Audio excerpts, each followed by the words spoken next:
এক, দুই, তিন, চার।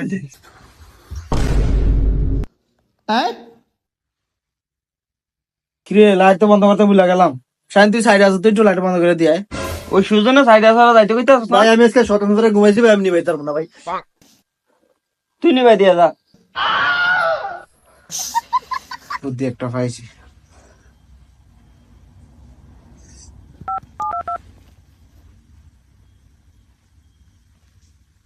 শাইন, কইরে আছো তুই? জলদি করে আমাকে বাসায় বেড়া, ঘুমাইতে আছো না? আজ আগাইতে যাবো। 5 মিনিট পরে। কিরে কই তোরা? বাইরে অনেক ঠান্ডা, চা খাইতে মায়। আরে ভাই, তোর কোন রকম মন দিছি বেড়া, আইতে দেরি করে অনেক তো বড় শুয়ে পড়ছি, যা কালে মনে চা। শাইন, তুই আইসো যে, তুই বেড়া লাইটটা বন্ধ করতে ভুলে গেছি, একটু লাইটটা বন্ধ করে দিয়ে যাস না। ও আচ্ছা, লাইট বন্ধ করতে হইব। আচ্ছা করতে আসি।